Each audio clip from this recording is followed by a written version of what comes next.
ہم یہاں اس صورتحال کو دوبارہ دیکھ رہے ہیں، اور یہ بالکل اس جگہ کے مطابق ہے جہاں سے ایک بہت بڑی مقدار میں پانی نیچے کی تہوں سے الفاول کر پھوٹ کر سطح پر آیا ہو، اور اس پتھر کی چوٹی پر ایسی جگہیں ہیں جو بالکل ویسی لگتی ہے جیسے وہاں کائی نے اپنی جڑیں جما لی ہوں اور وہ چونے کے پتھر کے معدنیات سے اپنی غذا حاصل کر رہی۔ اور پھر جب پانی ختم ہو گیا تو ظاہر ہے کہ کائی بھی مر گئی۔ یہ پتھر میں جو گڑھے ہیں وہ پانی کی وجہ سے ہیں جو اس بڑے پتھر سے ٹکرا رہا ہے، جو بظاہر یہاں جان بوجھ کر اس مقصد کے لیے رکھا گیا ہے کہ پانی کے بہاؤ کو روکا جا سکے، تاکہ نیچے کی طرف تیز بہاؤ کو سست کیا جا سکے اور پانی لوگوں کے لیے زیادہ قابل رسائی اور کم خطرناک ہو جائے۔ کمال کی کٹاؤ کی نشانیاں ہیں۔ میں نے اس جیسا کچھ نہیں دیکھا سوائے اس کے کہ کسی بہت ہی پرتشدد سمندری ساحل کے ساتھ ساتھ۔ اب جانتے ہیں جزیروں پر، پتھریلے جزیروں اور پتھریلے ساحلوں پر میرا خیال ہے کہ یہ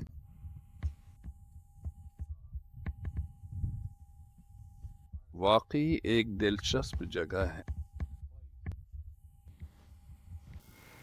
اس کے بائیں طرف نیچے ایک بہت ہی چھوٹا، یہ زلزلے سے تباہ شدہ علاقہ ہے، بریک ٹائم 05S/ جس کے نیچے ہمیں اب اس بات کے ثبوت ملے ہیں بریک ٹائم 05S/ کے سونا اور دیگر قیمتی اشیاء یہاں 40 فٹ کی گہرائی میں دفن ہے۔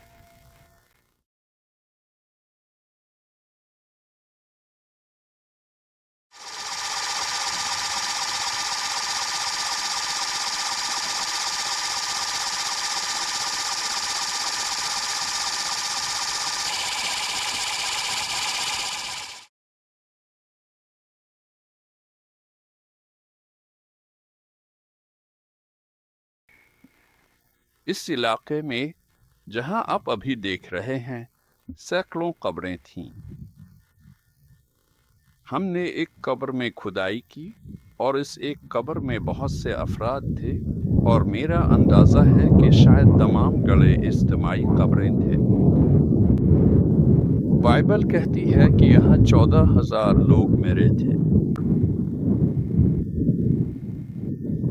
روڈسون اور ابیرام کے علاوہ یہ چیز واقعی دلچسپ ہے۔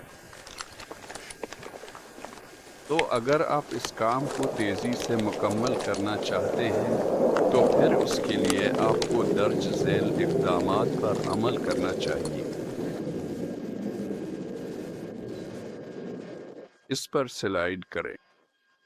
اب آئیے دیکھتے ہیں، آئیے یہاں سے چلتے ہیں اور میں آپ کو دکھاؤں گا کہ مجھے یہ کہاں سے ملا۔ ماتے پہلے ٹھیک ہے۔ اس طرح ڈھیروں میں دھونا اور بڑے پتھر کے نیچے پکڑنا۔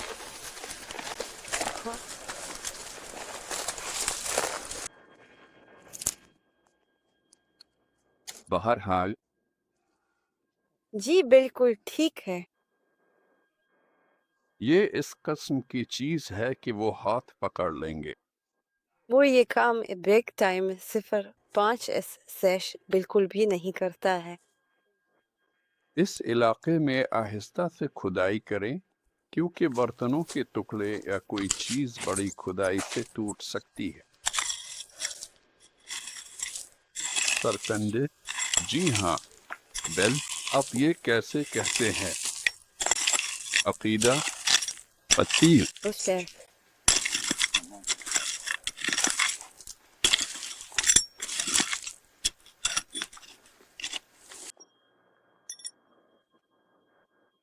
اے میرے اللہ مہربان، مجھے یقین نہیں آتا، مجھے یقین نہیں آتا۔ ذہن گھماؤ ہے۔ اب وہ پھٹے ہوئے ہیں ورنہ انہیں نہ چھوڑتے. اوہ واہ، یہ ٹوٹ جائے گا. شاید گندگی نکالنی ہے. آگے.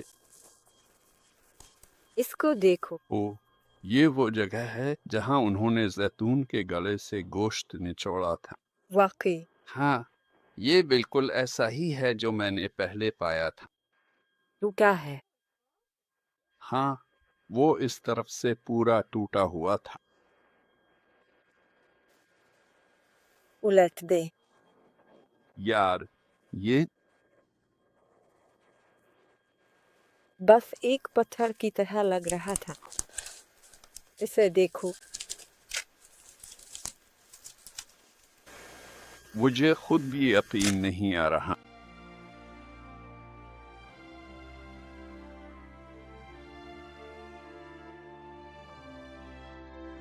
یہاں جب موسیٰ نے پتھر پر عصا مارا تو لوگوں کے لیے اس میں سے پانی نکل آیا تھا. یہاں جب خدا نے انہیں حکم دیا کہ اس سرزمین میں داخل ہو کر اسے لے لو تو انہوں نے درخواست کی کہ پہلے 12 جاسوس اس سرزمین میں بھیجے جائیں جس کی خدا نے اجازت دے دی. جب وہ 40 دن بعد زمین کی زرخیزی کے نمونوں کے ساتھ واپس آئے تو انہوں نے وہاں کے باشندوں کے بارے میں بھی بہت خوف کے ساتھ بات کی. 12 میں سے 10 جاسوسوں نے یہ رپورٹ دی. وہاں کے باشندے اتنے قد آور تھے کہ ہم اپنی نظر میں ٹڈیوں کی طرح تھے اور ان کی نظر میں بھی ایسے ہی تھے. اس رپورٹ پر لوگوں نے بغاوت کر دی. اپنے خوف میں وہ ان عظیم معجزات کو بھول گئے جو خدا نے ان کے لیے کیے تھے. خدا نے انہیں بتایا کہ ان کے ایمان نہ لانے کی وجہ سے 20 سال اس سے زیادہ عمر کے سب لوگ بیابان میں مر جائیں گے اور وعدہ کی ہوئی سرزمین میں داخل نہیں ہوں گے سوائے شو اور کالب کے، وہ 2 جاسوس جنہوں نے کہا تھا کہ بنی اسرائیل کو داخل ہونا چاہیے. یہاں قور رحمۃ اللہ، داتن اور ابیرام کی بغاوت بھی ہوئی جو موسیٰ اور ہارون سے حسد کرتے ہوئے ان رہنماؤں کو ہٹانے کی کوشش کرنے لگے جنہیں خدا نے مقرر کیا تھا. اس سازش کا نتیجہ خیمہ اجتماع کے صحن میں ایک مقابلے کی صورت میں نکلا. خداوند کا جلال ظاہر ہوا اور خدا نے موسیٰ اور ہارون سے کہا کہ وہ لوگوں کو حکم دے کے باغیوں سے الگ ہو جائیں. پھر زمین پھٹ گئی اور قور رحمۃ اللہ، داتن اور ابیرام کو ان کے تمام خاندانوں اور مال و اسباب سمیت نگل گئی. پھر وہ 250 آدمی جو ان کے ساتھ مل گئے تھے آگ سے بھسم کر دیے گئے. مفہوم بالکل واضح تھا. جنہیں خدا نے مقرر کیا ہے ان کو رد کرنا خدا کو ہرگز قبول نہیں. قیامت کی قیادت کے لیے خدا نے کسے چنا ہے اس کا مزید ثبوت دینے کے لیے ہر قبیلے کو ہدایت دی گئی کہ وہ ایک عصا لے اور اس پر اپنے قبیلے کا نام لکھے. یہ عصائیں عہد کے صندوق کے سامنے خیمہ اجتماع میں رکھ دی گئی. جس عصا پر کلیاں نکل آئیں گی وہ اس بات کا ثبوت ہوگی کہ خدا نے اسی قبیلے کو قیامت کے لیے چنا ہے. ہارون کی عصا پر کلیاں نکل آئیں یہاں تک کہ بادام بھی لگ گئے.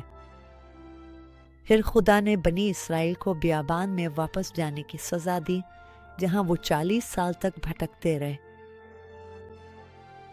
40 سال کی آوارہ گردی کے بعد وہ دوبارہ قادش واپس آئے جب وہ آخرکار وعدہ کی سرزمین میں داخل ہونے کی تیاری کر رہے تھے. لیکن یہ مکمل طور پر خوشی کا موقع نہ تھا کیونکہ موسیٰ کی بہن مریم کا انتقال ہو گیا.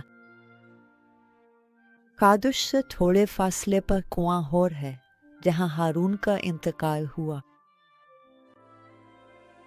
لیکن سب سے اہم بات یہ تھی کہ جب وہ وہاں پہنچے تو پانی کا چشمہ بہنا بند ہو چکا تھا اور لوگ دوبارہ شکایت کرنے لگے. خدا نے موسیٰ سے کہا کہ وہ چٹان سے بات کرے، لیکن مایوس ہو کر موسیٰ نے کہا، سنو اے باغیو، کیا ہمیں اس چٹان سے تمہارے لیے پانی نکالنا پڑے گا؟ پھر اس نے چٹان پر 2 بار عصا مار. پھر خدا نے اسے بتایا کہ اس وجہ سے وہ لوگوں کو سرزمین موعود میں لے جانے کی اجازت نہیں پائے گا. 40 سالوں میں موسیٰ نے جو کچھ بھی کیا اس کے باوجود اس نے صرف ایک بار نافرمانی کی اور خدا کسی کا لحاظ نہیں کرتا۔ موسیٰ لوگوں کو سرزمین موعود کی سرحد تک لے گیا اور وہاں خدا نے اسے دور سے وہ سرزمین دکھائی۔ پھر اس کا انتقال ہو گیا